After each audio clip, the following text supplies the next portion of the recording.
자, 지금 개헌 발언 파장 가시질 않고 있습니다. 오늘은 비주류 최고위원으로 꼽히고 있는 김태호 최고위원이 사퇴를 했는데요. 지금 반기는 이가 없다 이런 평가가 나오고 있습니다. 도대체 왜 사퇴를 한 건지 지금 명확하지 않기 때문에 여러 가지 해석까지 나오고 있는데요. 이런 와중에 지금 당청 간의 불협화음, 그 중심에 조윤선 정무수석의 역할 또 논란이 되고 있습니다.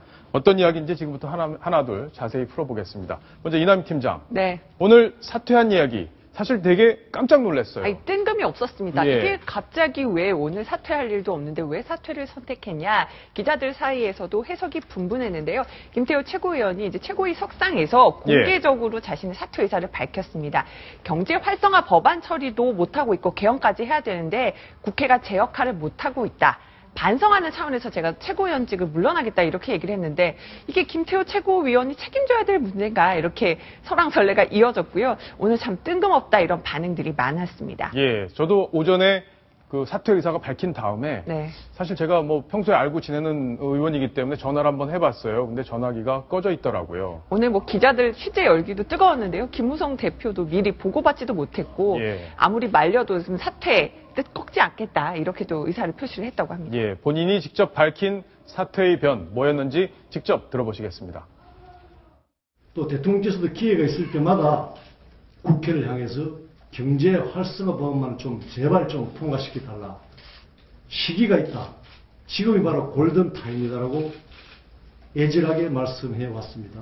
그런데 국회에서 어떻게 부응했는지 저는 돌아봐야 됩니다. 오히려 거기에 개헌이 골든 타임이다라고 하면서 아마 대통령한테 염장을 부렸습니다. 자, 지금 김태호 최고위원의 얘기를 들어보면 뭔가 국회가 제 역할을 못하고 있고 대통령을 뒷받침하지 못하고 있는 부분에 대한 어떤 반성, 그렇죠? 그런 반성 때문에 그만둔다고 하는데 이게 반성 때문에 그만둘 정도냐? 이제 이게 논란이 되는 거죠. 그리고 또 좀 이상한 것이요. 김태호 최고위원은 개헌론자인데 지금 얘기를 들어보면은 박근혜 대통령 편을 들고 있는 것 같거든요. 결국은 박근혜 대통령의 편을 드는 척하면서 또 김무성 대표와도 타격을 주고 각을 세우면서 어떤 본인의 정치적 입지, 대선 주자로서의 정치적 입지를 강화하려는 차별화 의도가 아니냐, 뭐 이런 해석들이 나오고 있습니다. 예.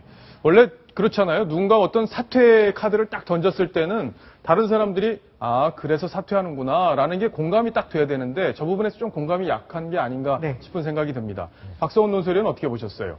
오늘 김태호 최고위원의 저 발언이 혼동스러운 이유가 있습니다. 여기 보면 두 개의 어찌 보면 상충되는 키워드가 들어가 있어요. 경제 활성화를 위해서 빨리 법안을 통과시켜야 된다. 근데 지금 개헌이라는 걸 던져놓고 모든 걸 가로막고 있는데 이 대통령은 정말 경제 활성화를 위해서 해달라고 호소하는데 대통령에게 염장을 지르고 있다. 염장을 뿌렸다. 이런 표현은 보면 경제 활성화의 무게가 두어져 있는 거죠. 그런데 또 한편으로 보면 그렇다면 이 경제 활성화를 위해서는 바로 김무성 대표가 최근에 얘기한 개헌 본물론을 비판하는 건데 근데 어찌 보면 또 한 장을 깐 거는 개헌은 해야 될 거다라는 것을 또 강조하고 있어요. 그러니까 결국 제가 보기에는 두 가지를 다 취하려고 하는 개헌이라는 앞으로 화두가 될 수 있는 이 부분에 대해서도 화두를 선점하는데 참여하겠다라는 것이고 또 하나는 단기적으로 대통령의 경제 활성화 노력에 부응해서 우리 당과 국회가 빨리 해야 되는데 지금 행태는 한심하다. 어찌 보면 상충되는 두 개의 요구를 다 하려다 보니까 저 사람 지금 뭘 얘기하는 건지가 조금 헷갈린다. 이런 것이 오늘 여의도의 중평이었던 것 같습니다. 뭐 정치권에서는 김태호 의원을 놓고 타고난 승부사다 이런 평가가 있는데 아마 국회 상황 또 개헌과 또 경제 살리기 여러 가지가 잘 풀리지 않으니까 승부수를 한번 던진 게 아닌가 이렇게 생각이 되는데 본인의 참뜻이 뭔지 아마 차차 전해지지 않을까 이렇게 생각이 됩니다. 자, 오늘 김무성 대표 깜짝 놀랐을 것 같아요. 사전에 예고도 없이 김태호 최고위원의 사퇴 얘기를 회의장에서 들었는데요. 어떤 반응을 보였는지 들어보겠습니다. 아직 공개된 발언 이외에 뭐 다른 할 말이 없다고. 아니 그 사퇴 그거는 좀 이해가 안 가는 그 사태인데 설득을 해서 다시 철회하도록 해야지. 전혀 이야기 없었습니다. 이해가 안 가니까 그 본인한테 물어보세요. 자, 김태호 최고위원이 사퇴를 하게 되면 일단 최고위원이 지명직이 하나 지금 그동안 비어 있었는데 두 자리가 비게 되는데 김무성 체제에 좀 타격이 있는 건가요? 아무래도 타격이 있죠. 당장 두 사람 비는 자체도 자체지만 지금 안 그래도 개헌 본물론 얘기했다가 주워 담았지만 청와대에서 아주 살기등등하게 예. 공격하면서 김무성 대표가 상당히 지금 코너에 몰려 있는 상황인데 여기서 바로 김무성 대표에게 직격을 하듯이 개헌론에 대해서 비판을 하고 또 공무원 연금 개혁 이런 리더십도 흔들릴 수 있는 이런 상황에서 최고위원이 원래 하나 비어 있는데 하나 빠져서 2명이 빠졌거든요. 여기다 만일에 가정을 해서 이것이 김무성 대표를 고립시키기 위한 청와대에 혹시라도 교감이 있다면 예. 여기다 만일에 서청원, 그다음에 이정현, 그다음에 김을동 이런 친박 최고위원들이 동시에 일거에 만일에 사퇴를 해버린다면 정족수 미달로 예. 지금 최고위원회 자체가 부재 상태가 되는 따라서 김무성 대표가 대표직을 그만두고 대권의 꿈도 접어야 되는 이런 좀 심하게 비약을 하자면 이런 상황까지도 갈 수 있는 상황에서 김무성 대표가 엄청 당황했던 것 같습니다. 예.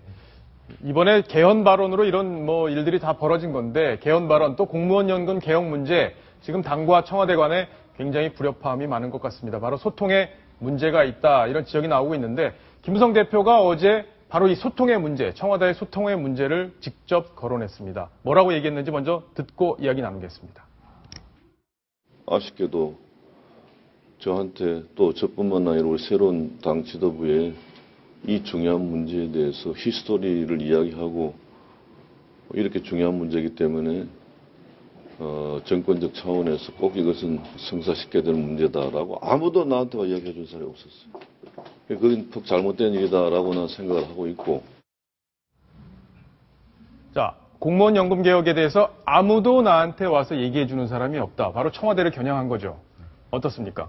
김 대표의 저 얘기는 나름 일리가 있다고 생각이 됩니다. 예. 우리가 16일인가요? 고위당정청 회의를 했죠.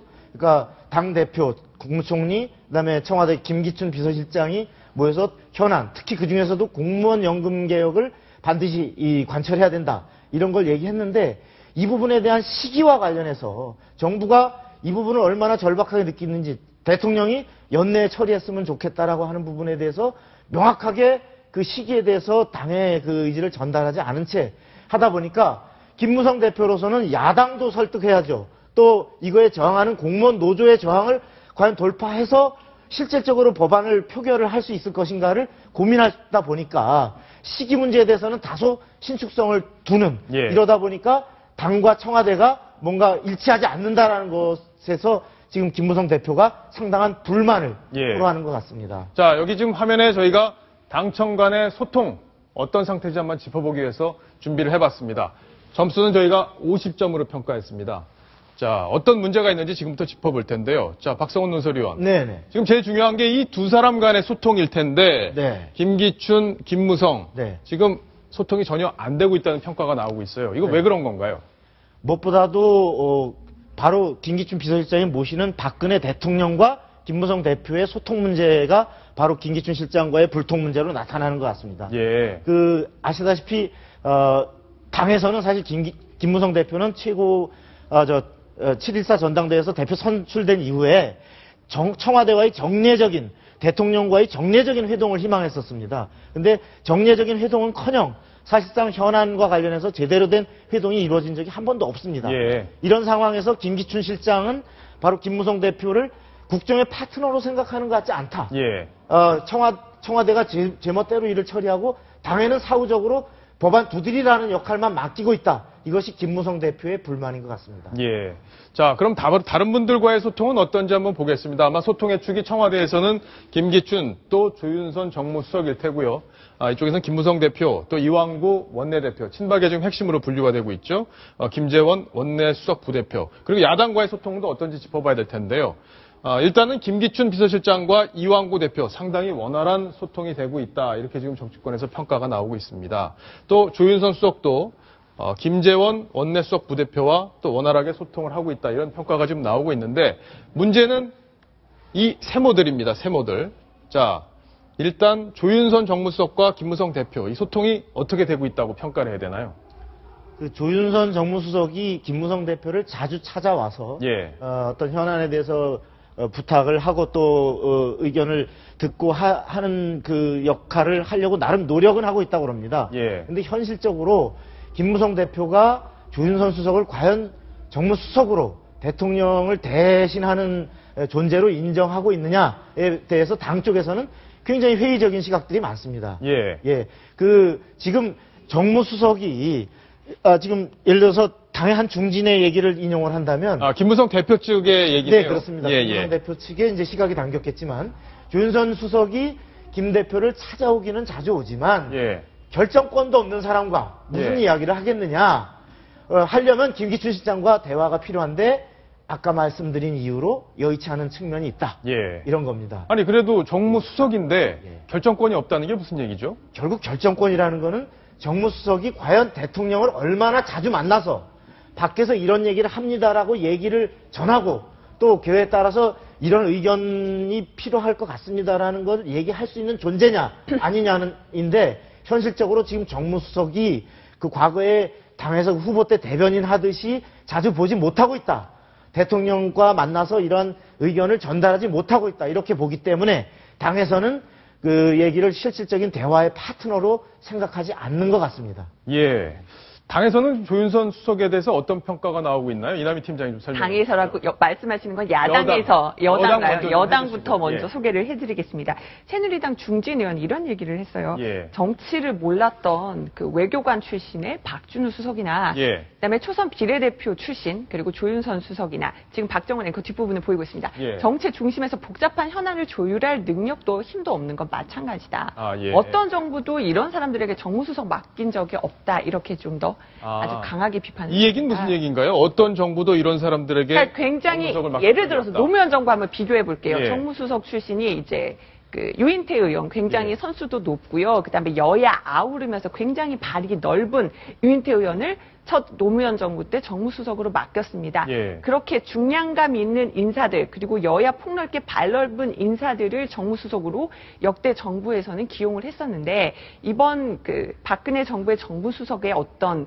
역할, 중량감 이런 게 좀 떨어지지 않느냐 이런 어떤 좀 뉘앙스도 포함이 예. 돼 있는 것 같습니다. 자, 박성원 논설위원. 네. 정무수석 자리가 사실은 굉장히 중요한 자리인 것 같아요. 왜냐하면 네.